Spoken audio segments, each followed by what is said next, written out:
Hello, lovelies. Welcome back. Cory here. We have several days in the 31 Days of Tarot Challenge to kind of make up for in this video. So we'll jump into it. Okay. All the information you need, description box below.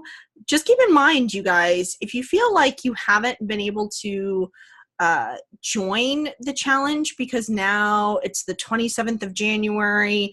This is 31 days in January. I wouldn't worry about it. Start it now.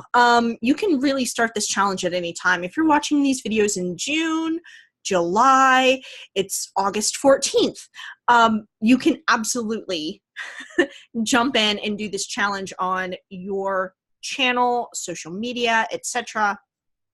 The whole idea is really just kind of to cover the 31 prompts in order to really explore your tarot practice and share that with the community, really. So feel free to jump in at any time. As I mentioned, information will be in the description box below. So in the last video, we covered days, I believe it was 19 through 22. Now we're covering 23 through 27. We have a lot to get through, so we're going to dive right in. Day 23. What is your most sassy tarot deck? Okay. And what is your most gentle tarot deck, and why did you pick these decks? Okay, so here's really the deal. Most sassy tarot deck for me is probably the Bad Bitches Tarot. And I'm a big proponent of the energy of the creator does pour into the deck. Their intention pours into the deck, how they created it, etc. So you can tell even from the title, Bad Bitches Tarot, this was not going to be a deck that pulled its punches. Okay, I don't think that was Ethany's intention ever. This was a deck created to, number one, celebrate women, and it does so beautifully, but also to, bring a lot of that sass, right? So in here, we have the deck, and like I said, it's, when I read with this deck, the messages come through in a voice that is, kind of sassy and very, this is that friend that will straight up tell you the truth, but in a way that's sort of, where you're like, ooh, that stung a little. So this is definitely the energy of this deck. That's not to say that this deck is not supportive. Right? When I say sassy, I mean, that's just kind of the attitude or the voice that the deck speaks to me in. I mean, look at that. Even the Fool has a little bit of, and that's just kind of the energy that I get from working with this deck. Okay, so likewise, most gentle deck, I kind of have a tie. I get the most gentle and loving messages from these two decks. The first one is one that we've covered quite a bit already on this journey, and that is the Tarot Fauna. And the reason for that is, I think, because Devon herself, the creator behind it, not the artist is Brittany Burkhardt, but the creator, author of this deck.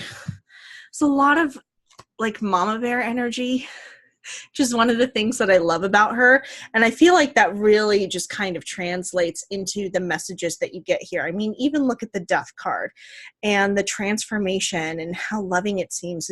It's not,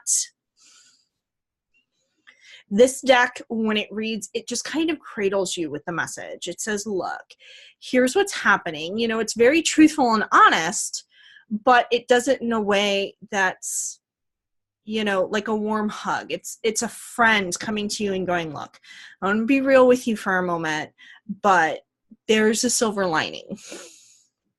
Okay. So, a lot of these messages that are coming from the deck are just they're graceful, and while they're full of energy and, you know, have power behind them, it's that supportive mother energy that's like, look, you know, you need to take responsibility for your actions on this road, but it's okay. It's gonna be okay, right? You know, nothing's ever permanent, and you'll get through this. And if it's a really positive message, you know, then it's very like uplifting. It's very joyous. So even, you know, the feathers, the sword suit, which can be very intense and come at you, you know, there's a vibration behind it that's like, you know what? You're trapped right now, but you won't be forever. Okay. So it's like, feels like I'm talking to my mom, which I kind of love, and is one of the reasons why I use this deck so much for client readings. This next one also used for client readings a lot, and it's for a different reason. So the vibration of this one, the reason why I think the Idiosynchro deck is one of my more gentle decks, kind of tied with Terrafauna, is because the imagery is very forgiving.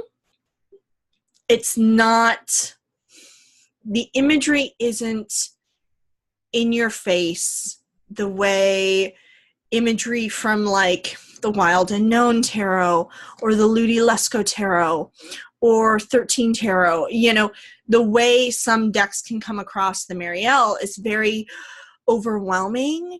The imagery in this deck is very gentle.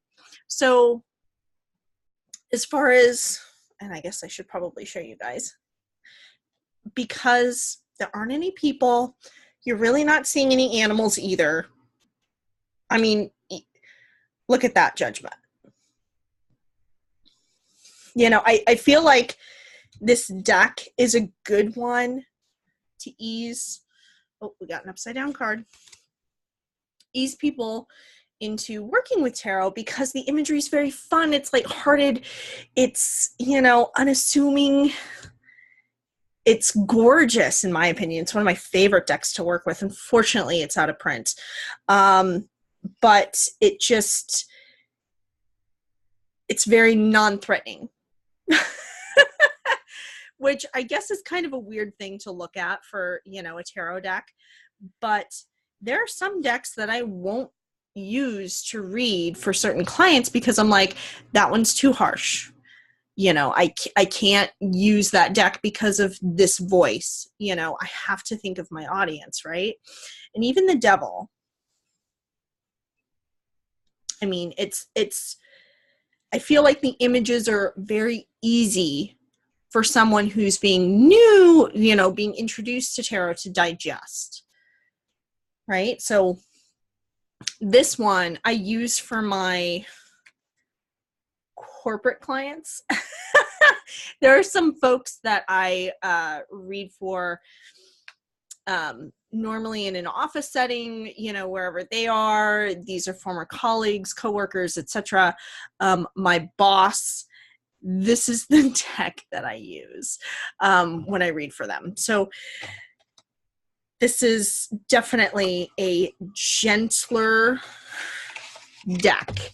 If I ever saw one, which is why the box you see is so beat up, because it's, you know, gets banged around in my purse quite a bit with travel.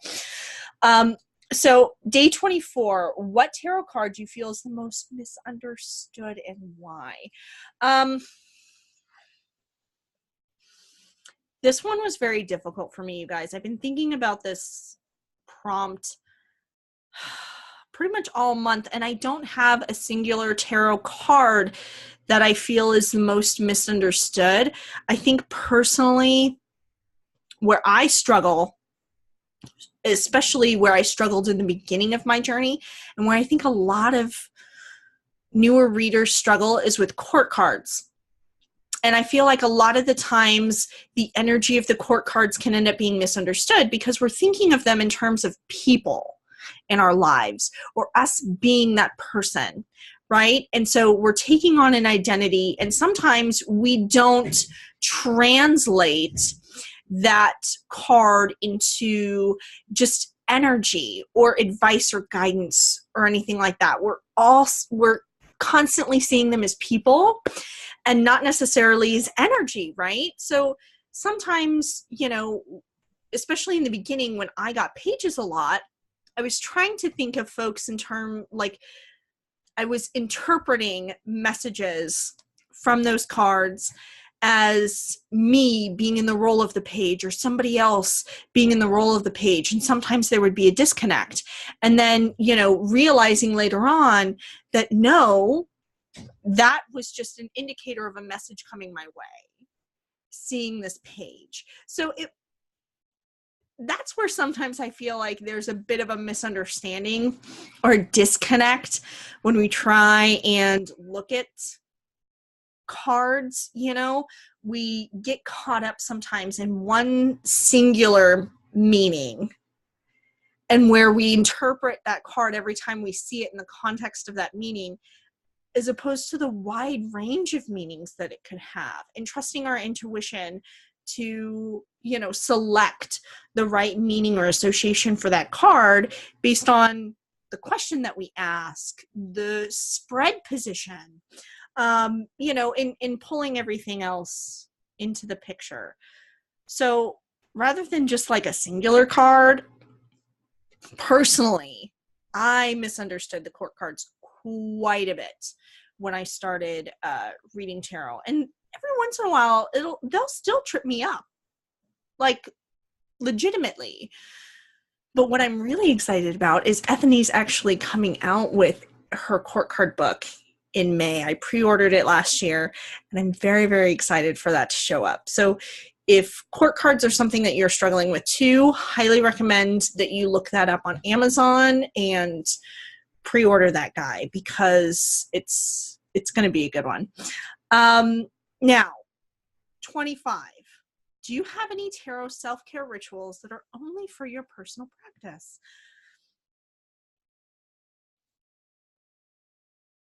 Not really.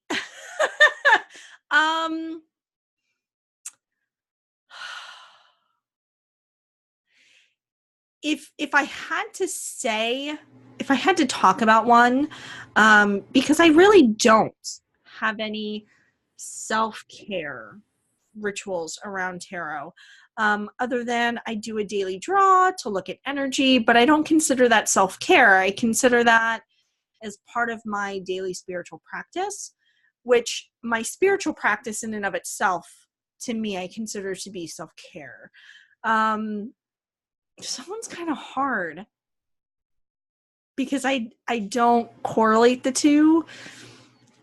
I don't use tarot for positive affirmations or, I use it in the context of witchcraft and ritual. So I will use tarot imagery for meditation, to invoke certain archetypes, to get in touch with certain energies, pull certain energies in, to manifest things, to make things happen. But as far as basic self-care, I don't know, guys. I've been thinking about that one all month as well, and I'm coming up with a blank. So daily draw. It's kind of all I got for you. So day 26, let's just move on. What tarot deck do you wish you could get into or vibe with but just can't, and why? This is not an opportunity to deck or deck creator bash. It's more of how we all work with different decks and like different things. So absolutely 100% agree with that. There are two decks that I haven't been able to really vibe with the imagery, even though I love the imagery. I think it's beautiful. There's a disconnect when it comes to me and reading with these decks. And one of them I'm actually parting with, and that is the Tarot Nuevo. I love Art Nouveau. And I'm sure I'm mispronouncing that. where I disconnected with this is I don't connect with the images and the meanings of the cards in the traditional Rider-Waite-Smith setting. I kind of feel like they're a bit flat, and the deck takes a lot of, like, for example, it takes a lot of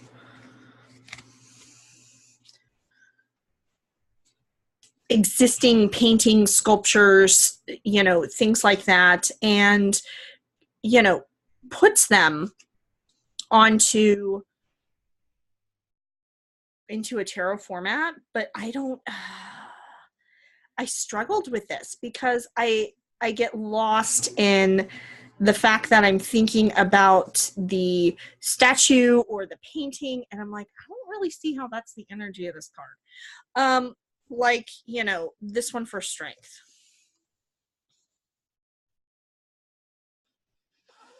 Because for me, the strength card is a lot about not necessarily force, but inner strength.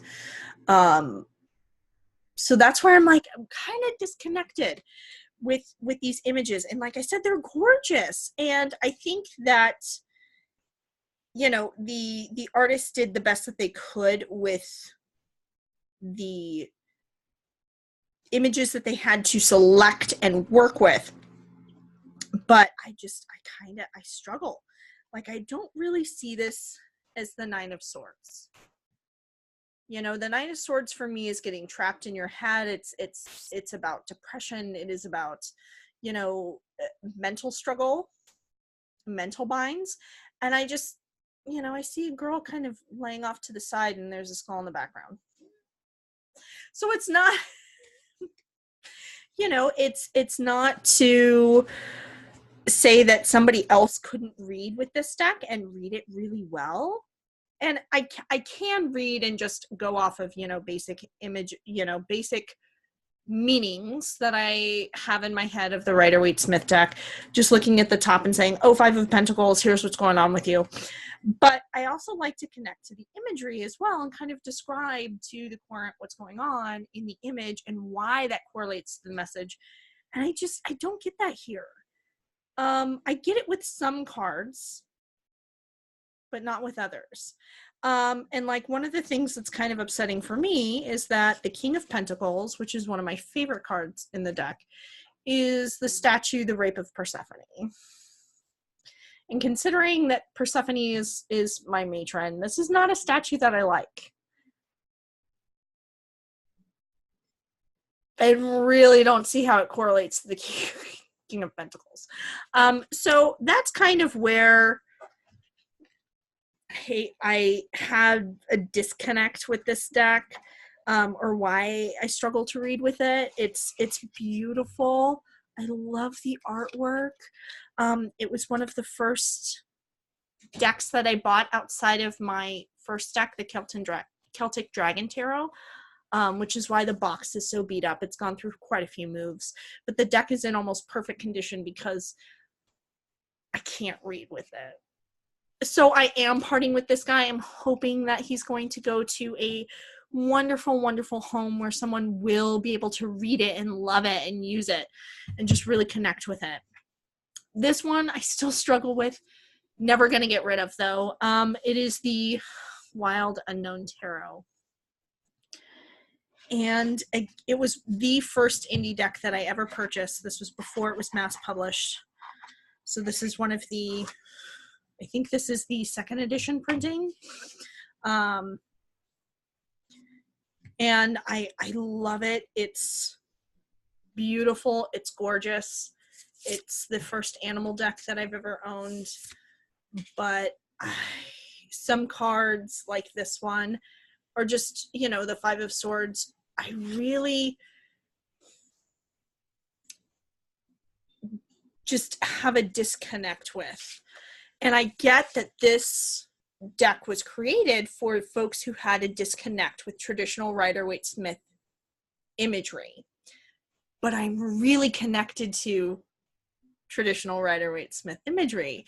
So this deck was just not created for me. And that's okay. You know, but some of these images are just, you know, while I get it and I get the meaning, it's just a little bit too far off for me, too far off the beaten path. And there are some decks where I really fall in love with their structure, like the Dreams of Gaia Tarot, but I read it as a different deck. I almost read it like I would an Oracle deck as opposed to a traditional tarot deck. So when I look at these guys, I'm like, oh, that's pretty. But then again, like with the Art Nouveau tarot deck, I have to disconnect from the image, go back into my piggy bank of, you know, Rider-Waite-Smith meanings and go, here's, you know, and just spit out, this is what this means. So I've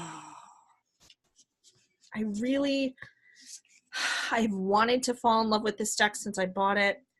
I did read with it quite a bit when I first bought it to try and really connect with it. And I'm like I said, I'm just a person that this deck wasn't created for, and that is okay. You know, it's just something that now I've come to accept, and I don't read with it anymore. And it's just, you know, I am a deck collector, so this guy just sits in my collection. You know, every once in a while I'll break him out and look at the images and, you know, admire it like I would maybe a comic book. And then I put it away. It's, you know, it's a bummer, but like I said, I'm also a collector, so I don't feel like this was a regrettable purchase or anything. Like I'm very glad that I have it and that it's in my collection. It's just a bummer that I don't connect with it, but so many people do, and it needed to be out there in the world for sure. Now, D27. How do you pick your tarot decks for readings? Very, very easily. I use a pendulum to select decks that I'm going to be working with.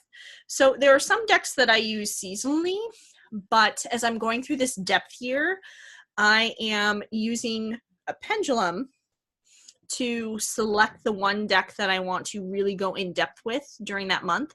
And then I'll use a pendulum again to select decks for clients as well.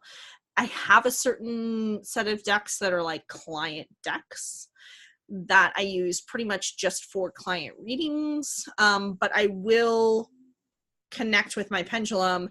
And whether or not I'm doing a goddess reading, it's usually the lady that we're working with and connecting with who I ask to select a deck for that client.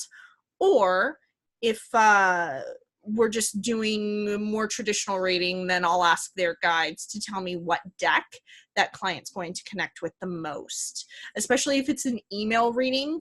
Now, if I have somebody in front of me, I have multiple decks, right? And I'm doing a live reading with somebody one-on-one, I'll let them pick. I'll go, hey, which deck is calling to you? And then let them select. If they're struggling and they're like, I don't know, because that has happened before, then that's when I'll pull the pendulum out and go, okay, well, let's see which one you're going to connect with. And then we go from there. So yeah, pendulums are a huge part of my practice, guys, for sure. So make sure that you stay tuned because my pendulum practitioner course is opening back up this Friday, 2/1. Keep an eye out for that.